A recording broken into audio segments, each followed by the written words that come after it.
1.5 అడుగుల మేర ఒక రూమంతా నోట్ల కట్టలతో ఉన్నటువంటి జస్టిస్ వర్మ.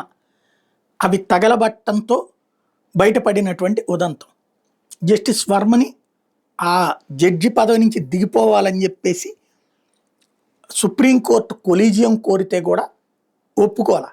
అతని చేతిలో సుప్రీంకోర్టు కొలీజియంకి రిక్రూట్మెంట్లకు సంబంధించిన పేర్లు కేంద్ర ప్రభుత్వానికి ప్రతిపాదించే అధికారం ఉంది తప్ప వాళ్ళకి వాళ్ళు తొలగించే అధికారాన్ని దఖలు చేసుకోలేదు. తొలగించే అధికారం రాజ్యాంగం ప్రకారం ఇంపీచ్మెంట్ మోషన్ ద్వారా ఉంది కాబట్టి చెయ్యమని అడిగింది. కేంద్ర ప్రభుత్వం కూడా ఇంపీచ్మెంట్ ఉభయ సభల్లో పెట్టబోతుంది.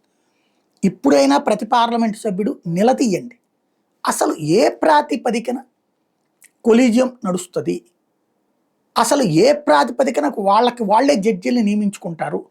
వాళ్ళు చెప్పేది ఏంటంటే తాజాగా జస్టిస్ గవాయ్ కూడా ఎప్పుడో 2 సార్లు సీనియారిటీని పక్కన పెట్టి జరిగిందని.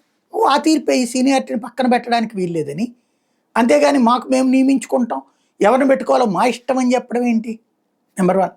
రెండవది, నియమించే అధికారం నీకు ఉన్నప్పుడు అవినీతికి సంబంధించి తొలగించే అధికారం కూడా నీ దగ్గరే ఉండాలిగా.